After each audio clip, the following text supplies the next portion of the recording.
मनुस्मृति जो समाज में हजार जातियां और भेद खड़े करती है, जो महिलाओं को कहती है कि वो बच्चे पैदा करने के लिए और एक अच्छी नस्ल पैदा करने के लिए है, जो व्यवस्था ये कहती है कि ढोल गवार शूद्र पशु नारी सकल ताड़ना के अधिकारी, उस व्यवस्था को तो ठोकर मारकर कहीं का कहीं पर पहुंचा देना चाहिए। उस व्यवस्था का नाम लेने वाले लोगों को भी उखाड़कर फेंक देना चाहिए। तो कहते हैं मंदिरों की जगह स्कूल बना दो, मंदिरों की जगह तुम हॉस्पिटल बना दो। मंदिर मस्जिद बन रहे हैं, स्कूल हॉस्पिटल बेचे जा रहे हैं, उजाड़े जा रहे हैं। कि वो निकम्मे निठल्ले पैरासाइट जो दूसरे के खून चूस कर पलते हैं, वो लोग हिंदू राष्ट्र की बात करते हैं। एक महिला विरोधी किताबें भी हैं, महिला विरोधी व्यवस्था भी है, महिला विरोधी मानसिकता भी है।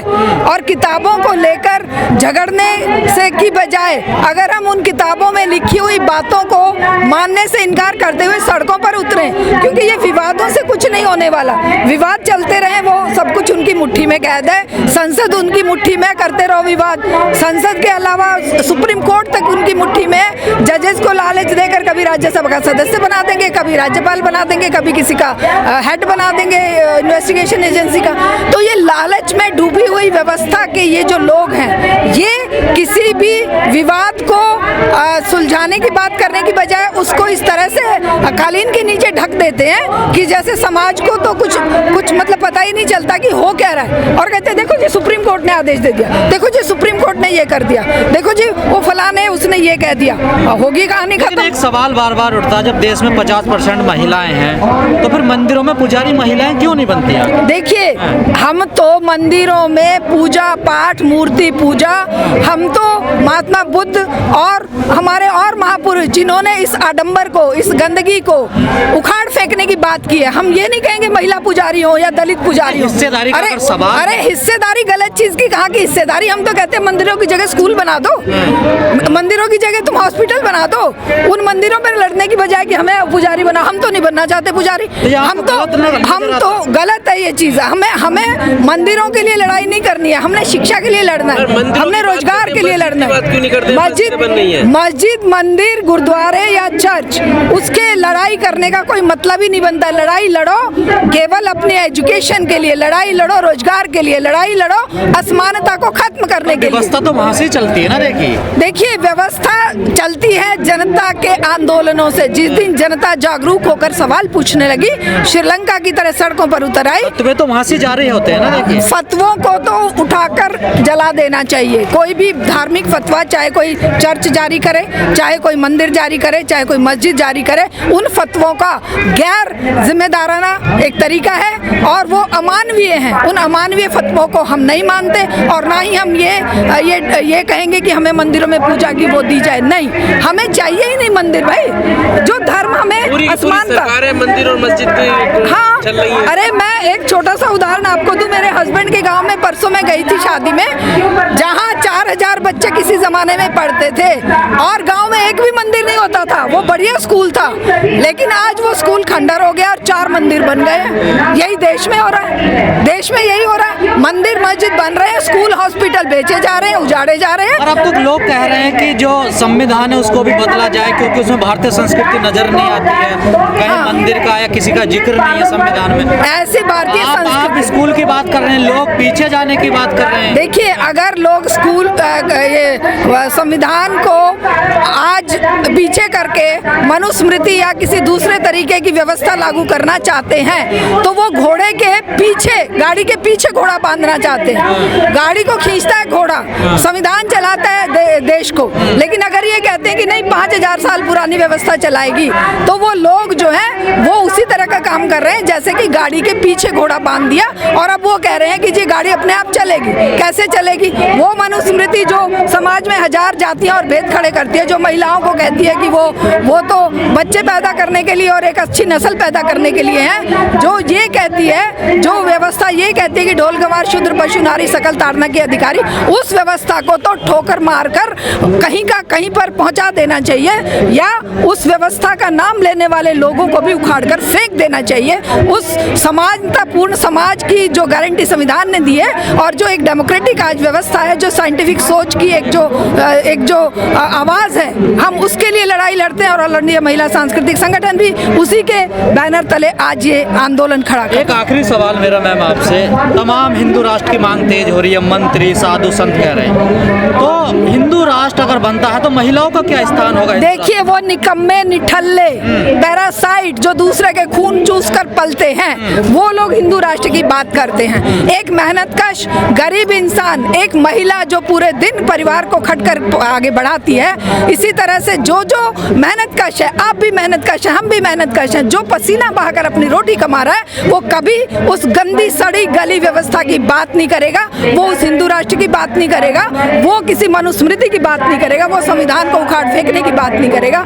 ये बात वही लोग कर रहे हैं जो दूसरों का खून चूस रहे हैं। अडानी जैसे घटिया लोग जो देश का पैसा लेकर बर्बाद करके देश विश्व के अमीर बन गए और आज देश को डुबो रहे हैं। कह रहे हैं ना विश्वगुरु बनेगा भारत, अखंड बन गया ना।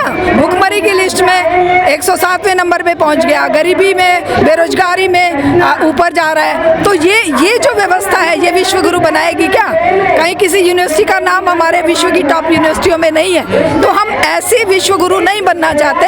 हम हमारे देश में सबको रोटी रोजी मिले, शिक्षा चिकित्सा फ्री हो, लोगों के सबके जीवन सुंदर बने, वो विश्वगुरु क्या, हम तो अपने आप को ही गुरु बनाना चाहते हैं इस दिशा में।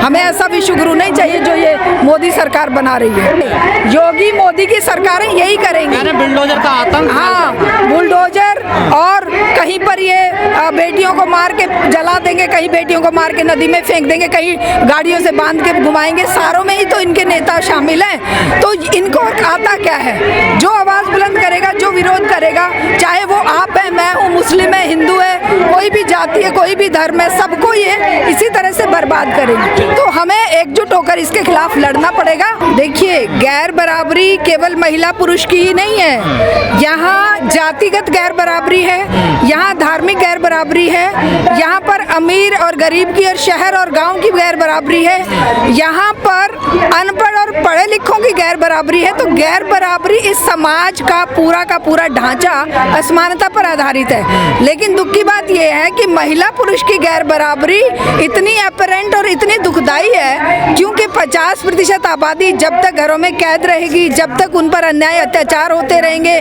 जब तक उनको घरों से बाहर निकलते हुए दहशत होगी, तब तक कोई भी देश, कोई भी समाज, कोई भी परिवार तरक्की नहीं कर सकता। अत्याचार होता, लक्ष्मी मानते हैं ना भारत में, तो महिला ये वही लोग पूजते हैं महिला। हाँ, ये वही लोग लक्ष्मी मानते हैं और पूजा का दावा करते हैं, जो अंकिता भंडारी जैसे बच्चों को मारकर नदी में फेंक देते हैं, जो अंजलि जैसे बच्चों को 12 किलोमीटर गाड़ी के साथ बांधकर मार देते हैं, जो एक 8 साल की गुड़िया कैंट की बेटी को मार देते हैं, जो हाथरस में रात को ही जला देते हैं, वो जो उन्नाव में उसके पूरे परिवार को खत्म कर देते हैं, सत्ता में बैठे हैं, वही भेड़िए हैं जो ये लक्ष्मी मानते हैं और जो ये बकवास करते हैं कि हम तो देवी मानते हैं और इनकी पूजा करते हैं। और हमारे इतिहास भरा पड़ा है वीरांगनाओं से। इन्होंने इतिहास में से भी वही चुनिंदा कैरेक्टर लिए हैं कि सीता, सावित्री, फलाडिका बात क्यों नहीं करते सावित्रीबाई फुले जैसे लोगों की? क्यों नहीं ये बात करते उन महान क्रांतिकारी प्रीतिलता वादेदार जैसी बेटियों की? नहीं करेंगे, क्योंकि वो अगर वैसी महिलाएं हो गई तो इनको हड्डियां भी नहीं मिलेंगी इन दरिंदों की, तब ये मारे जाएंगे। तो आप चाहते हैं सावित्रीबाई फुले फिर पैदा हो? बिल्कुल, फिर पैदा हो। हमारे बीच में बहुत सारी सावित्रीबाई फुले हैं, बहुत सारी प्रीतिलता वादेदार हैं, बहुत सारी दुर्गा भाभी हैं, बहुत सारी महान हस्तियां हैं, लेकिन दुर्भाग्य की बात यह है कि इस घर परिवार और समाज ने उनके पैरों में इतनी बेड़ियां डाल दी हैं कि वो घर से बाहर निकलने से पहले 50 बार सोचती हैं, जाऊं कि नहीं जाऊं, पति को खाना मिलेगा कि नहीं, बेटा स्कूल से आ गया कि नहीं, फलाना हो गया कि नहीं, सास गुस्सा करेगी या मेरा पति मुझे डांटेगा। क्यों भाई? क्रांतिकारी परिवर्तन जब भी समाज जागता है, जब भी समाज अंगड़ाई लेता है, जब भी समाज अन्याय, अत्याचार, असमानता के खिलाफ कोई मूवमेंट खड़ा करता है, तब जो फायदा लूटने वाले लोग हैं, जो सत्ता से चिपके वाले लोग हैं, जो उस व्यवस्था से आनंद उठा रहे होते हैं, वो लोग उस आंदोलन को कुचलने के लिए पीछे की गंदगी को आगे लाने की कोशिश करते हैं। वो कोशिश करते हैं कि उस सारी व्यवस्था को जिसमें वो पूरा जमकर बैठे हुए हैं, जो लूट रहे हैं, वो व्यवस्था हिल ना जाए। लेकिन ये हिलेगी, बहुत बुरी तरह से हिलेगी। और जिस तरह से बाढ़ जब आती है तो सब कुछ बह जाता है, उसी तरह जब महिला आंदोलन खड़ा होगा, जब दलित और दबे कुचले लोगों का आंदोलन खड़ा होगा, जब गरीब लोगों का आंदोलन खड़ा होगा, तो ये मुट्ठी भर लोग। आज ही मैं सुन रही थी कि 21 घरानों के हाथ में देश की लगभग 75% संपदा है। 21 घराने, समझिए कितना रेशो बैठता है 140 करोड़ लोगों में से।